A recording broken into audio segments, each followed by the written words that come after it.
Hey, hey, hey, folks. Welcome to another episode of the Profitable Sheep and Goat Production Podcast. We're picking up again here today with Dan Macon from California, and we're going to continue our discussion on livestock guardian dogs. Hope you enjoy.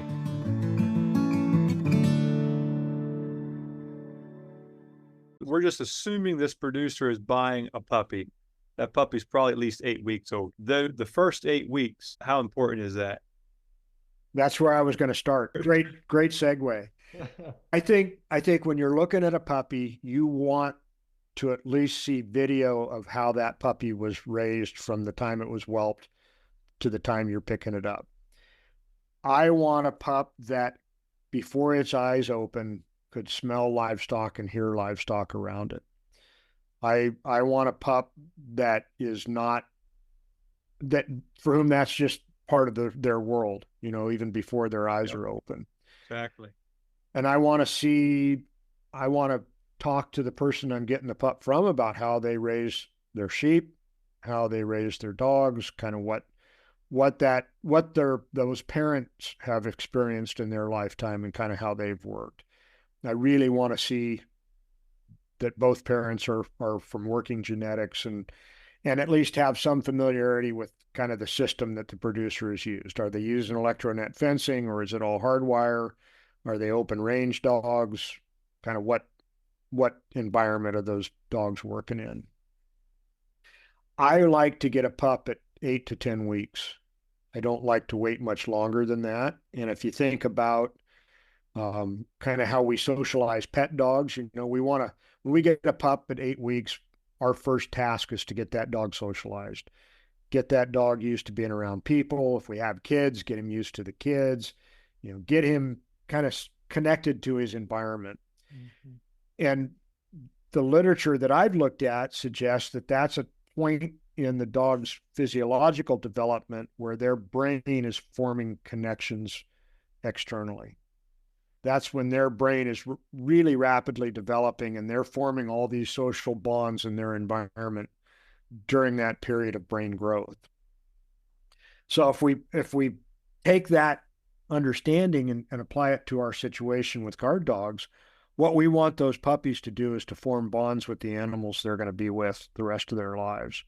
And that 8 to 20 week period, at least in my experience and in talking with other producers through this survey, that 8 to 20 week period is really important for those pups to know that I feed them, know that I'm going to come in and handle them, but their reward is to be with their sheep, right?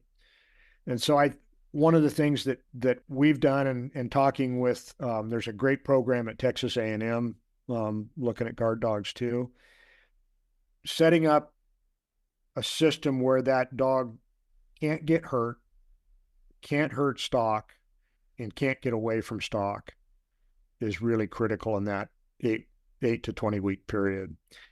What we do is I'll try to get a couple of older kind of grumpy ewes that have seen everything and done everything and put that dog with those older ewes. They don't have a lot of sense of humor about a puppy wanting to play with them, but they're not going to hurt the pup.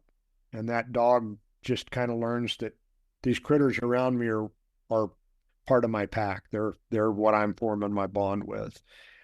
During that period, I will also, I need to be able to catch my dogs. I know there are some open range outfits that don't. It's harder to catch their dogs to some degree, but I need to be able to catch my dogs. I need to be able to put them in the trailer with the sheep. They need to be able to ride in the pickup. If I've got to take them to town for any reason, I need to be able to handle their feet, pick stickers out of their toes. So I'll try to do all of that. But I think the hardest part for those of us who love dogs is you got this fuzzy white puppy that's the cutest thing you ever saw. And especially if you've got kids around, like I did early on, we don't love on that puppy. We go in with a job to do, to try to teach them to allow us to do certain things, but their reward is getting to be with stock. Mm-hmm. And I think that's probably the key aha for me, is that just like a herding dog, their reward is to get to go work again. Yeah. the same kind of reward system works with these guardian dogs. Their reward is to get to be with the animals they're comfortable with. And I think that for us has been a really positive step. I think since I made that recognition on how important that initial phase was, our success rate has gone up tremendously. Now, you're doing that in a pretty small area where the sheep can't get away from the pup, because I know something a lot of producers struggle with is if they don't have a dog, their sheep aren't used to a dog, they want nothing to do with it, and they're hoping to buy a pup and turn it out with the ewes out on pasture, and it just doesn't work. Yep. Definitely want to be able to kind of control that interaction. And that was one of the challenges in trying to bond a pup with cows. Partly making sure that the dog had to interact with the cattle, but also understanding, in particular in our country, if those cows had been chased by wolves or chased by another canine, they weren't going to be terribly happy about a big white puppy in their midst. And so having a secure place that's small enough that the animals have to interact, and yet big enough that the pup can get away if it needs to, just in terms of its own safety. We will use kind of a creep feeder situation where the pup can get away from the sheep to go eat, but the pup's only in there at mealtime. Otherwise, the pup has to be out with the sheep. I like using, like initially for a small pup, I like using maybe a 50 by 50 hardwire pen. It's got some shade. The puppy can get out of the sun or get out of the rain if they need to, but small enough that they're going to have to interact with the sheep. I will also kind of after that initial couple, 3-4 weeks, expose the pup to electronet fencing because I like them to get a little bit of a shock before they're big enough to go over it. And that helps. You like them to get a charge out of things. I do. Exactly. Light up their life a little bit. Yeah. But this pup that we started with the cows, the first time he was exposed to electronet fencing, he was small enough to go right through it. And then he decided it was more fun to go through it to see us than it was to stay with the cows. And so we kind of doubled up on the electronet fencing. So there was a visual impairment to him to going through, and that solved the problem. I mean, they're such smart dogs. Yeah. Such smart dogs. They'll figure stuff out whether you want them to or not. We want to help them make the right decisions in figuring that out. So I think you said you have a kind of a creep area where the puppy can get away, but just to eat. So that's not available to him all the time, or? With the cows, it was. Yeah. We made that available all the time. When I've got a dog with sheep, I will make sure that the dog's only in there at mealtime. Okay. Just because I think it's good to just enforce that kind of interaction. Yeah. And if the dog's got the right genetics, they're already going to have been conditioned to sheep are okay to be around. I think that's part of the selection process. I'd like to, and this is a question that comes up a lot here. People will say, well, I bought litter mates. Can I bond them together? I bought a brother and a sister. Mm-hmm. Or I've got an older dog. Can I put this pup with the older dog to learn the system? And I think my experience with that is that I want those dogs to bond with the livestock. And if there's another dog for them to bond with, they become great pals. Yeah. But they're not really focused on staying with their livestock. And I even if I get litter mates like that, I try to bond them separately. They get to work together at some later date, but the initial phase, it's just a dog with sheep or with goats to really focus on that socialization. So that would probably be like the initial 20 weeks or so. Yeah. And most of that would be in a relatively small area, or they'll graduate, after the first 4 or 5 weeks, they might go out in a half-acre field or a 1 or 2 acre field with a handful of sheep. I try not to put them with younger lambs. I know some folks will raise them with their bottle lambs or something like that. I like to use older ewes. Oh, yeah. But I think there's necessarily no right or wrong answer to it. I think it's what works for you. Every dog I've ever had, even the best dogs, get to a point where they become teenagers. Yep. And they're unreliable jerks at that point. Yeah. And you can't give up on them then. No, absolutely. Absolutely. So what do you guys do to work through that teenage phase? I'm curious as to how you approach that stage.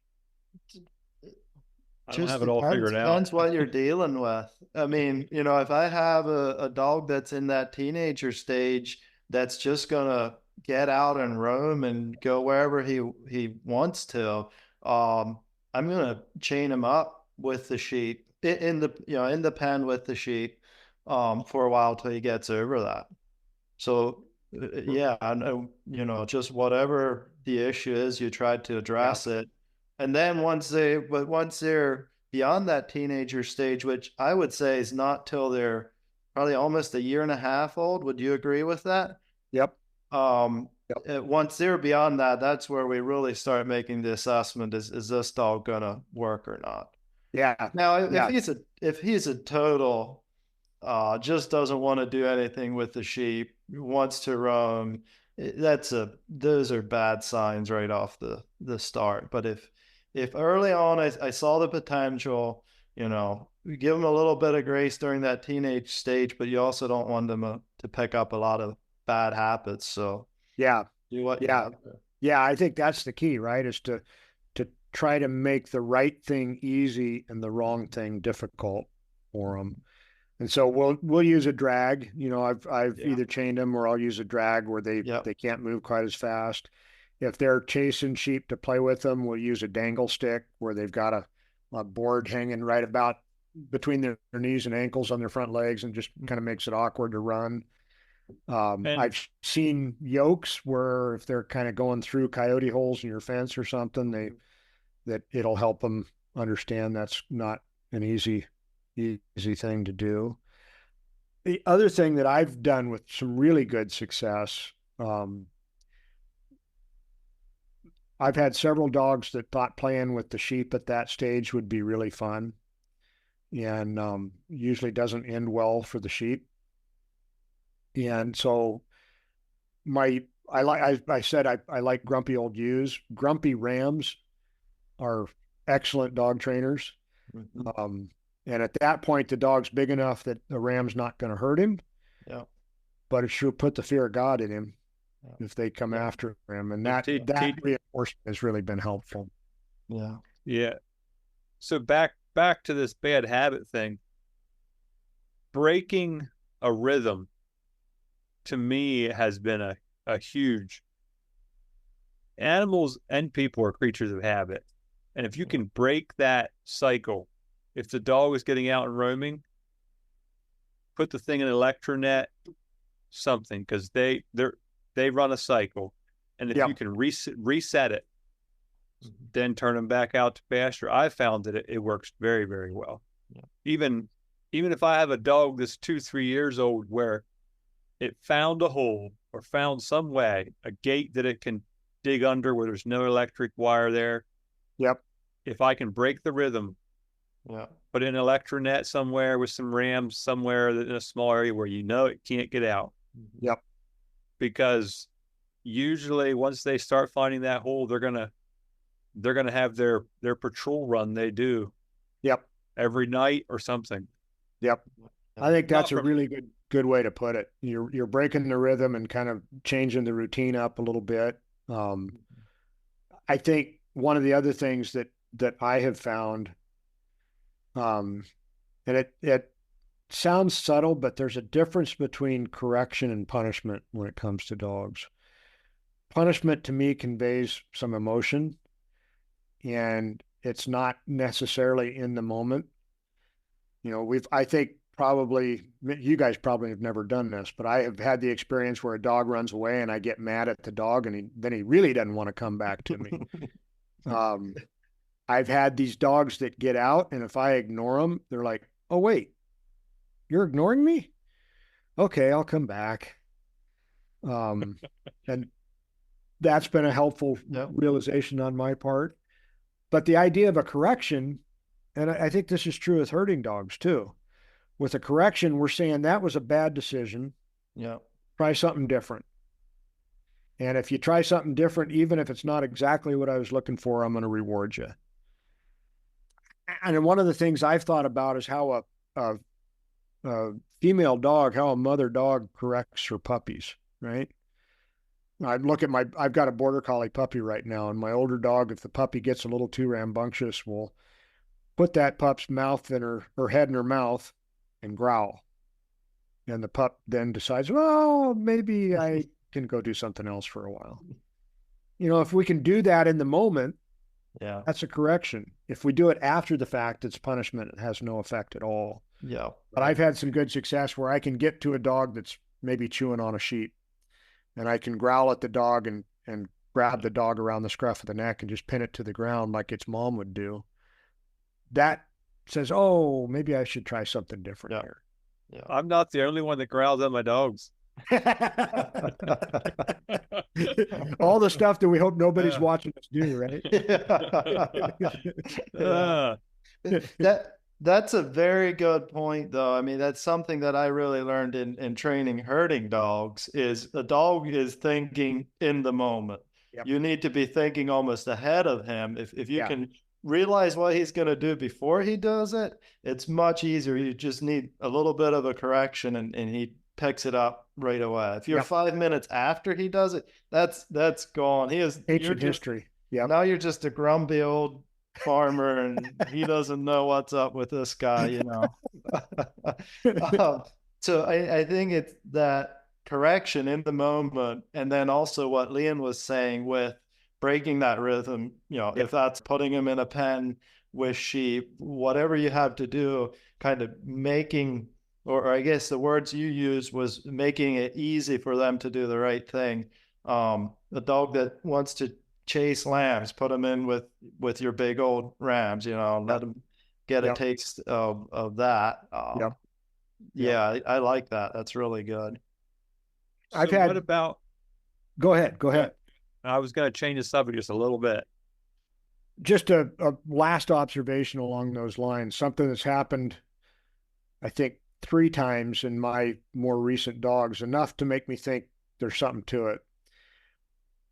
You know, after that, they get through that teenage phase, and you still think they've got some promise, but they're still not a full-grown dog.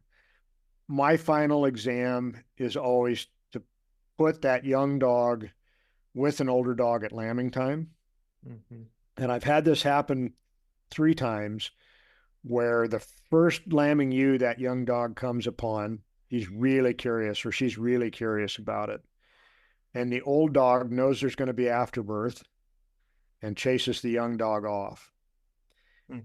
And that's a correction that I couldn't make in a timely enough manner on my own.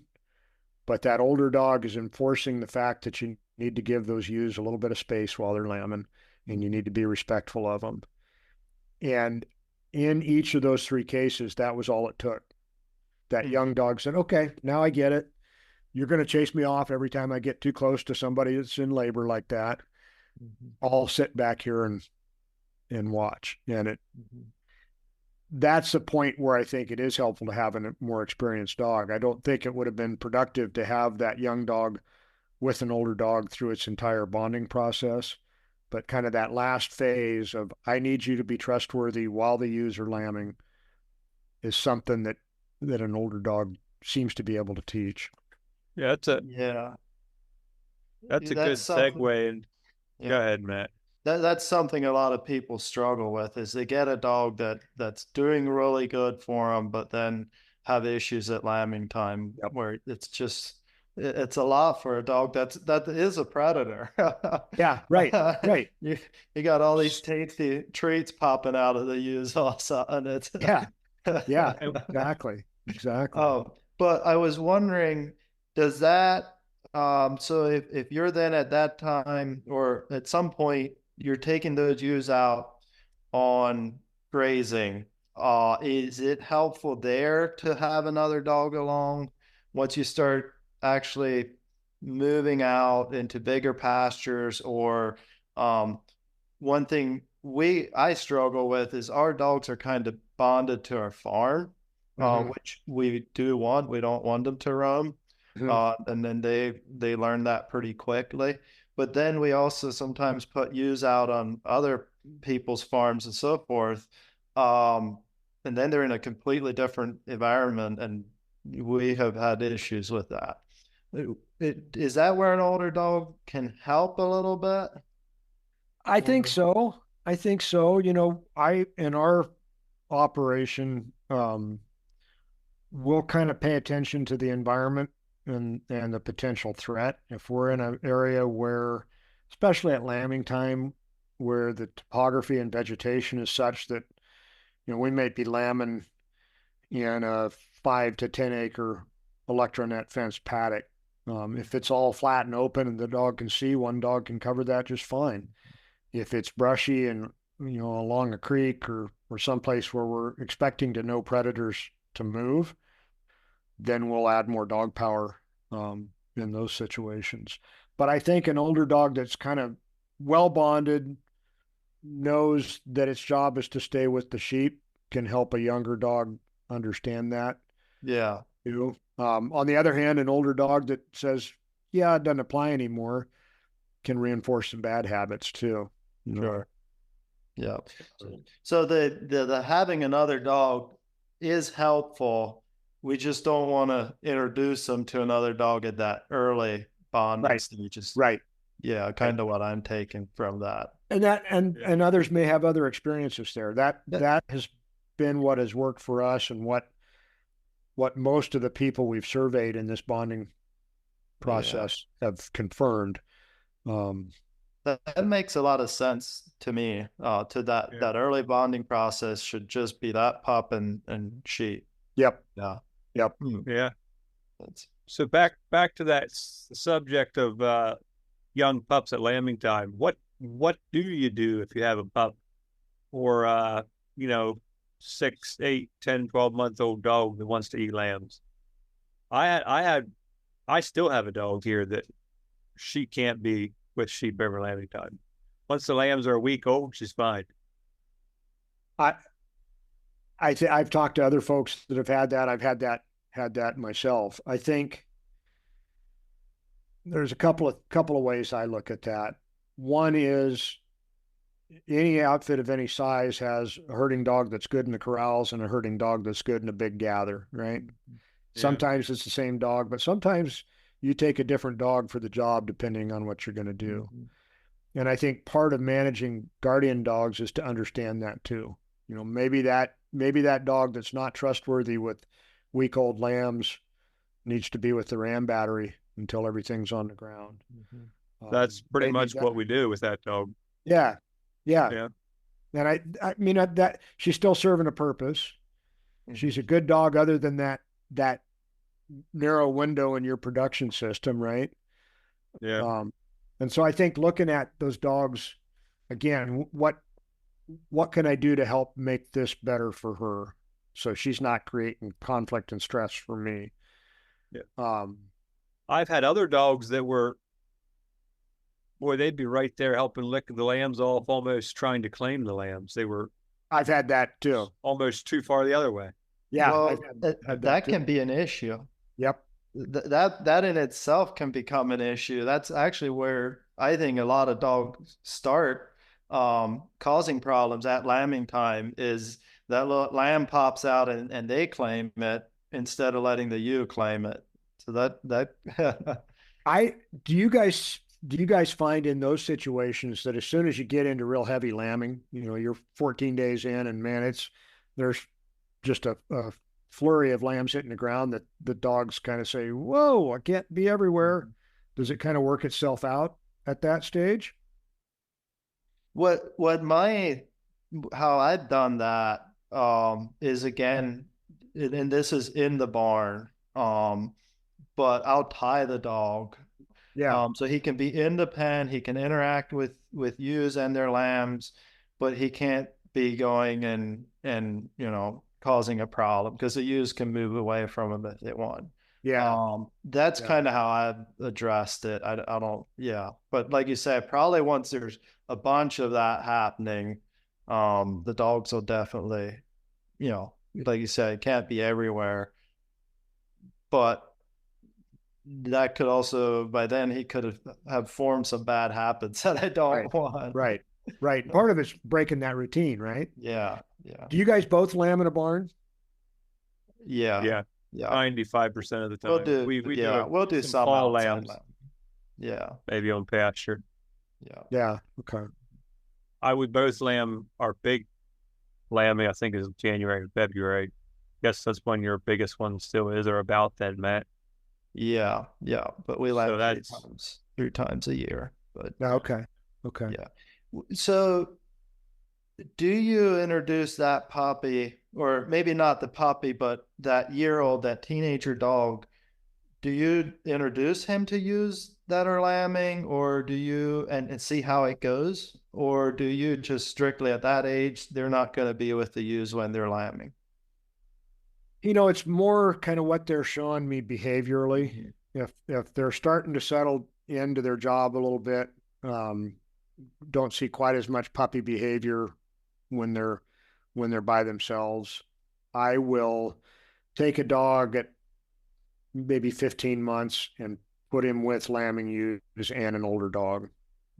I wouldn't put a dog at that age on his or her own with lambing ewes. And I don't know that this makes a difference, but what I have done and what I like to do is to put that dog with the drop bunch before they start to drop lambs.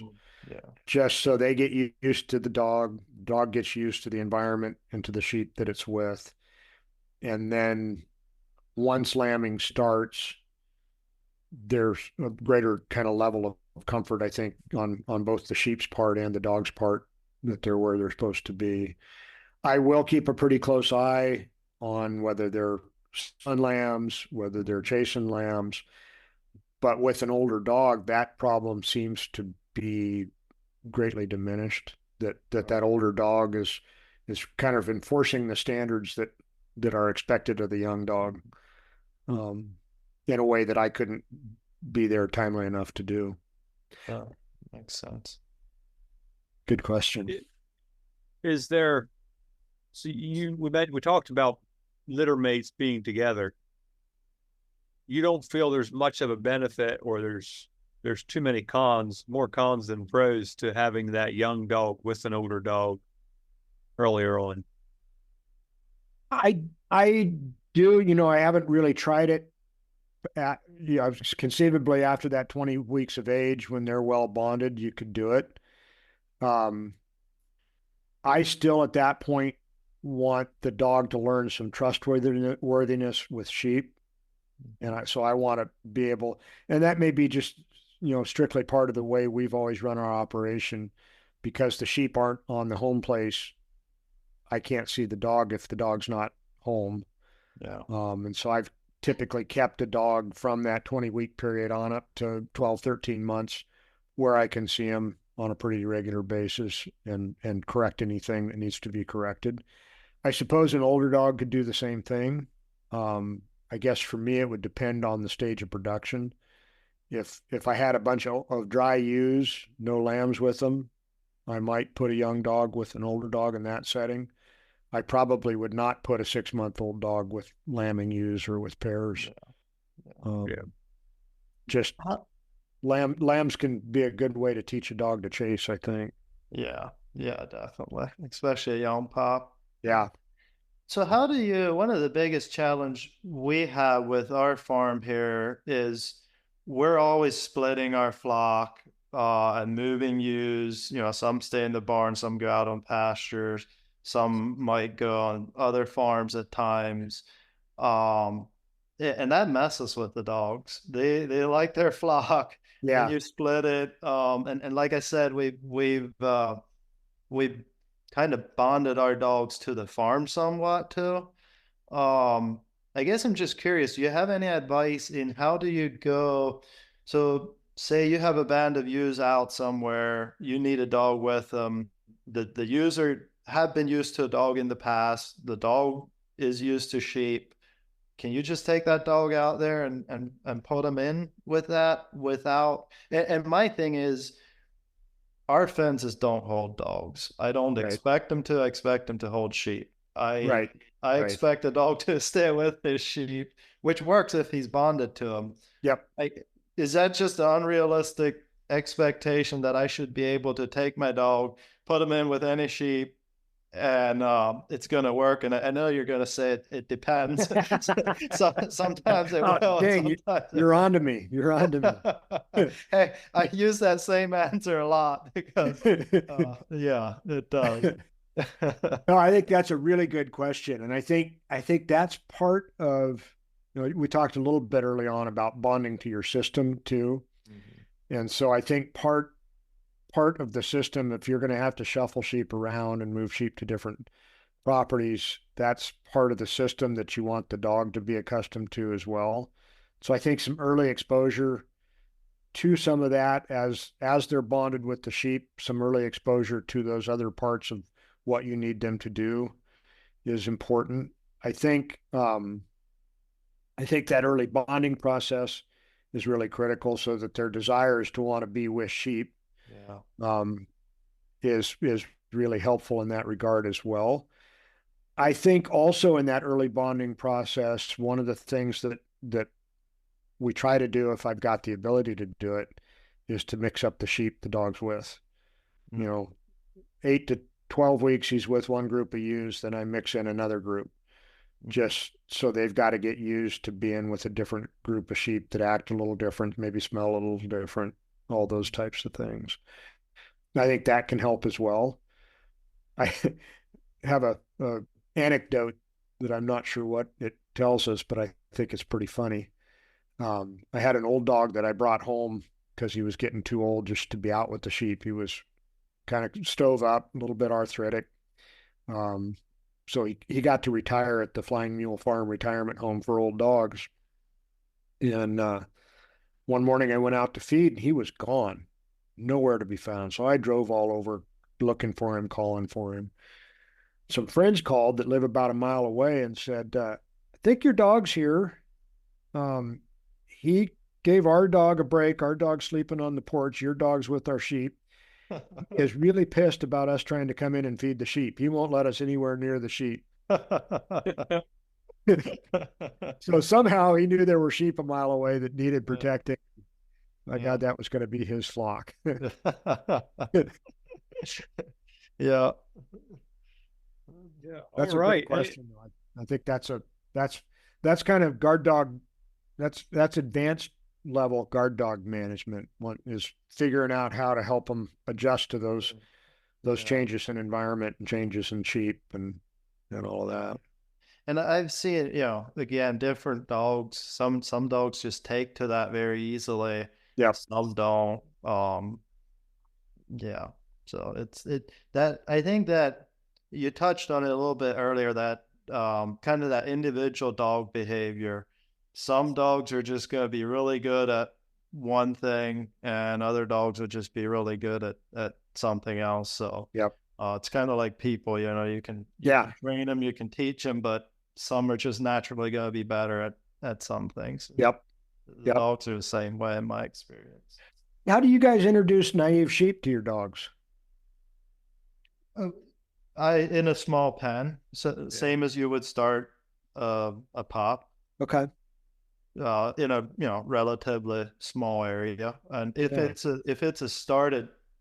a trained or a proven dog, he's gonna know to back off a little bit. But actually, and then that brings up a good question of for the person that is having a predator problem, they're out on the range or pasture, whatever. They can't wait for pup to start. Maybe that's going into something else, but I do want to get to that at some point. Is there something, I know you've said you've used some older dogs, started with older dogs. Is there some things you've learned along that? That's a question that comes up a lot here too. And, I think I'm sure there are similar outfits where you guys are, but there are people that kind of specialize in rearing dogs that are ready to go to work. And I think that's an option to look at. If it's a reputable breeder that guarantees the dog will work and you've got the ability to take it back if it doesn't, I think that's a place to start. I think that said, I think the question that you just raised about bonding with the place and the system is also important. And so those dogs have bonded with a very different system in place. And so you're going to be dealing with the potential for some of those issues to come up. I think finding an older dog that, particularly if you're a small flock starting out, finding an established producer that has a dog that maybe needs to slow down a little bit can be helpful. And I think part of this research that we've been doing with the GPS collars suggests that just having a big canine in that environment is going to help eliminate some of the predator pressure, because they're the big dog in town, and so even just a dog that barks enough at night to let the coyotes know you need to look somewhere else, I think can be effective as a way to break the routine for the predators, right? That's part of what we're doing as well. I often say it would take a stupid coyote to come inside my fence. I mean, yep. I mean, I know my dog would run it off, but just the ruckus she puts up when the coyotes are howling and stuff. Yeah. It would take a stupid coyote to come inside. Well, absolutely. And that's what's so interesting to me. You'll be out checking sheep right at sundown. We lamb late February into March on pasture. And you'll be out there about the time the sun's going down and the coyotes are starting to sing. And man, those dogs flip a switch. I mean, they are on it. And I think coyotes typically are a lot smarter than to go mess with the dog. Part of it's just making it an uncomfortable place for the predators to be, right? Yeah. Eat your meals, go somewhere else. Yeah. That brings up another question, but before we get to that, on this thing of started dogs, you asked the question on what do you do with putting a started dog in with ewes that aren't used to the dog. What has been your experience in that? I know you said some of those started dogs you bought failed for you. Was some of that maybe just they didn't really have a chance to bond with those ewes? And again, going back to the scenario of ewes that are out on the range or and having predator problems, you have to do something. Obviously a good dog will have a better chance of getting started in that situation, but that's a tough way to start a dog, because he goes in there and, hey, here's sheep, they're my buddies, and goes running in the flock and they all scatter. Yeah. What has been your experience in that? What are the odds, I guess, even of buying a dog from a reputable breeder and putting him out on in a big range type situation? What are the odds that dog's actually going to be able to bond in that sort of scenario? One of the things that we've tried to do when we've had to do something like that is to make sure that we've got some sheep that have been around a dog with that naive group. Okay. Because sheep will observe each other, and you guys have probably seen this happen too, where you bring a new bunch of sheep in, you quarantine them for however long, and then you turn them out with the rest of the sheep. And there's a point at which they're both not going to mix for a little while, right? Yeah. But I think if there's sheep that have been around a dog and are comfortable with the dog, that really helps calm the other sheep down. The other thing I've noticed when we're moving, we'll move on a county road on occasion. We'll herd sheep up a county road, or we'll herd from one field to the next. And the sheep get to where they're looking for that big white dog ahead of them to know where to go. Even if I'm using a border collie, Oh yeah. they're looking to where the white dog's going. Yeah. And I think that kind of helps make those naive sheep a little more comfortable and confident too, because they're going to be following the sheep that are following the dog, and ultimately that kind of works it into their behavior as well.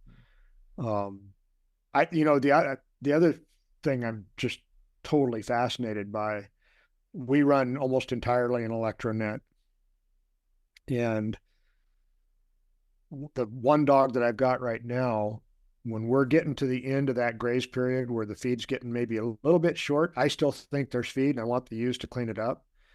But there's something that changes in the sheep behavior that when I come out that day, that dog meets me at a point where the two fences are tied together. Yeah.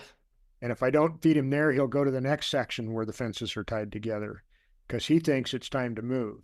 Yeah. Something in the sheep behavior has told that dog that we're going to move today. And I think that's just fascinating. I'd love to spend like 24 hours inside a dog's brain. Yeah. I think that would be so fascinating. Yeah. What's your favorite? Just thinking in that scenario, where you have a predator issue out on a larger field, probably the thing to do there would be put up some electronet or something, get them in a small, tight area, let them bond to that dog. It doesn't, if it's a dog or a sheep broke dog, trained dog or started dog, it doesn't take that long for the sheep to bond with them. So. No, and part of what I look for in a dog that's ready to go to work is some submissiveness to the sheep. Mm-hmm. So a dog that'll roll over on his back and let the sheep come up to him, or a dog that will, lay down and kind of lick at the sheep. That's sending a signal to the sheep that this guy's not a threat. Yeah. And I think the sheep pick up on that pretty quick. And part of that is in our puppy selection. If you pick a dog that, I don't want a dog that's overly submissive and afraid of me, but I also want a dog that is willing to take some direction. And I think that kind of translates later on into some of that submissiveness around stock. Yeah. I was going to ask, what's your favorite breed? The one that works. We're going to get in trouble if we start going down that's why I wanted to ask that one. I've had some really good Anatolian mixes that I really have liked. The dog I've got now is an Anatolian Maremma. And he's been a really great dog. I've had a couple of other Anatolian mixes that have been great dogs. That said, I've had some Akbash Pyrenees mixes that have been really solid dogs too. I like a dog that will let me come up and pet on him, that wants to check in with me when I'm there, but that is independent enough that he doesn't need to follow me around the pasture. He'll come and see what I'm doing, see if I got anything for him to eat. And if I don't, he'll go back with the sheep. I really like that in a dog. My kids are grown now, but when my girls were young, if you all, even as sheep guys that were no threat at all, if you came out to see me and my dogs and my girls were with me, the dogs would just real subtly be sitting right in front of the girls the whole time you were there. Mm-hmm. And I think that's just kind of a cool thing, that these dogs are just aware of their environment so much that there's something new, they're going to make sure it's okay before they're willing to let it be. I used to run an intern program, and we'd always have like a 2-week trial period for new interns. And I had 2 interns that the dogs would never let them work sheep, and they didn't make it to 2 weeks. And the dogs were right. The dogs were correct in their assessment that these people should not be working around livestock. That's interesting. And they picked up on that before I did, it's fascinating. It really is. What's your guys' favorite breeds? What do you guys like? Put you on the spot now. Well, I was gonna say, did Leon pay you off to talk about the Atolians? Isn't that what you have, Leon? Yeah, it is. But you've got Marimas, right? I have So Paramus. Yeah. See, I checked both boxes. I'm good. Yeah. You got the inside scoop before you spoke up. Yeah. No, like we had Pyrenees. We had some really good Pyrenees. We had some not so good Pyrenees. And then I lost my favorite female. I had her out in a grazing situation and she disappeared. I'm guessing ran off, tried to come home. But anyway, then we decided to switch to Miramis, and we've been really happy with them. I I don't know. I feel like they haven't bonded with the sheep quite as well as the Pyrenees had. They're more bonded to the place, but they don't roam. To my experience of the three that I've had, and I still have two of them, I haven't had any issues with them roaming. Wanting to come up to the house, be a pet. Yeah, they want to do that. Yeah. But that's fairly easy to train out of them. So yeah, that's basically my experience is the Great Pyrenees and the Miramis. I like the coat on the Anatolian. Yeah. Over the Pyrenees coat. The Miramis have a little shorter coat, don't they, than the Pyrenees? Not depends on the dog, maybe. They're similar, but yeah. Some Pyrenees have more of a silky coat, and then some have that really frizzy stuff that mats.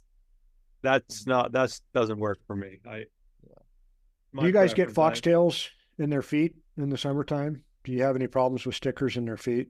No. That can be. We have foxtail, but not the kind of foxtail you guys have. Yeah, right. Yeah. That can be a big issue here, and I like a little smoother coated dog for that reason too. Yeah, I could see the advantage of that. Yeah. And it's funny, I've had dogs that look from just kind of stepping back and looking at them look like they've got real similar hair coats. One dog can walk across the field of foxtail and he'll have all 4 feet be crippled up in a day. And the other dog, we never have to treat at all. It's just, I think it's a difference in how that undercoat is. Yeah. That frizzy undercoat is, everything sticks to it. Yeah. Exactly. Yeah, very good. For people listening, I think that the breed and type of dog that's going to work best for you is going to depend a lot on your situation. Like some of those, some breeds that would just be way too aggressive to people for us here in our situation. We need a dog that's, our dogs are strangers, can't pat them, but we don't want them to be just vicious either. And we warn people, don't try to pat them. You're going to get your hand dead. But they can't be vicious. And where if you're out in range country where you have grizzly bears, you need a somewhat more, I don't know, vicious is the right word, but definitely a more aggressive dog. Yeah. And, I think there's been a big push, at least out here in the West, and I think it's been good to look for dogs that are predator aggressive and human friendly. And not every dog can thread that needle. Yeah. But I think, that's part of the bonding process too. I know a lot of the guys that run on open range here where there's mountain bikers or off-road vehicles, they'll try to expose their pups to bicycles early on, just so they're not afraid of them or not worried about them. And I think there's some things that we can do that don't disrupt that bonding with the livestock, but that also gives the dogs kind of a solid foundation for the other things they need to be aware of, but not worried about, I guess is the way I'd put it. Sure. Yeah, it's all very interesting. Anything else you want, any plugs you want to put in for anything, Dan? Where can people learn about you? So they can look at my website. I've got a big section on livestock guardian dogs on my extension website. They can shoot me an email at dmacon, which is like Macon, Georgia, at ucanr livestock.edu, and I can send people the link. There are some great other resources out there. If you're interested in reading up on this stuff, the Texas A&M program is really, really helpful, and happy to answer questions if people have questions. Sure. Good. We'll put a link to your website there in the show notes. People can be able to find you there. That'd be great. Yeah. I'm curious, Leon, what was your key takeaway from this conversation? Anything just like, aha? He's going to say it depends. Yeah. Well, it depends. I think Leon knew that. Leon knew that already. Yeah. Well, yeah, that depends answer. I give it all the time because there's too many variables to so many things with livestock. But what my key takeaway is, I don't know. I feel like I've learned a lot, though, just in the past. So our last litter of Anatolians, we had kept a pup back, and we sold him as a started pup. And I felt like a lot of the things that I saw that I did wrong with some of my other dogs, and even in my last dog, I felt like I made progress in. And one of them was that bonding process and how we did that. Keeping the dog socialized enough that we can handle him, needs to be able to come to us, but not the kind of dog that's going to end up on the back porch. Some of that I felt like we made progress with, and I've actually had some follow-up contact with the sheep producer that has that dog, and last I heard, he's still doing very, very well. He was actually, I almost was tempted to keep it, but I didn't need another dog.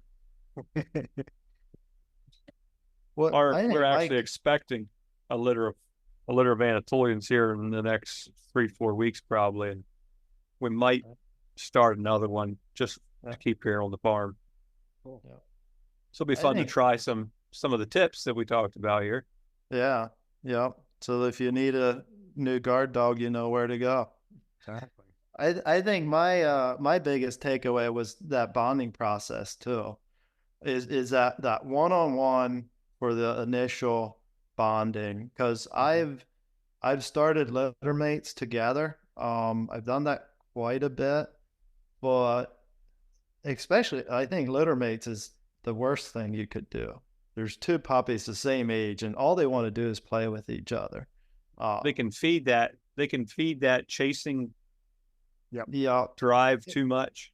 Well, and I think it prevents the bonding with the sheep to happen early on, like you were saying, that initial bonding process. That really stood out to me as something that if I could have started another dog, I'm gonna try and make sure I do it one-on-one like that. I think that was a key thing for me. So yeah. A key thing in our whole conversation to me has been one of the things I really like about working with sheep producers is that we're all constantly asking questions and trying to figure out how to do something better or learn from all of us have made mistakes. Ryan Mahoney keeps a book of disasters that he goes back and looks at on occasion. And it strikes me that those of us that stay with this are just kind of innately curious all the time, learning, watching, learning. I fully expect that it's going to take more than my lifetime to learn to be a good sheep producer. And I think that's kind of indicative of those of us who stick with this, that we're always asking those questions. It would be boring if you had it all figured out. I gave up on that a long time ago. I'd thought already. I think that's some of the reason that I've stuck with sheep and enjoy it as much as I do, is if it would have been easy and a success right from the start, I don't think I would have stuck with it long enough to enjoy it as much as I do now. It's that, I don't know, you like a good challenge, and it it keeps challenging me to learn and to grow. So yeah. Absolutely. Absolutely. The All longer right. I do it, the less I know, less I'm certain about how much I know. Yeah. Yeah. Yeah. Well, thanks again, Dan, for coming on and sharing with us. Really appreciate it. Thank you guys for the invitation. We'll have to have you on Sheep Stuff You Should Know one of these days too. We'll cross pollinate here for sure. That sounds good. We'll have to have you back and talk about sheep sometime too. I think that would be a lot of fun to get your perspective more on sheep and the industry out there, and so forth. But yeah, let's do an exchange program. We'll have you guys on and talk to our California folks about what's happening in Pennsylvania and hey, flip the table. there you go. Coast to coast.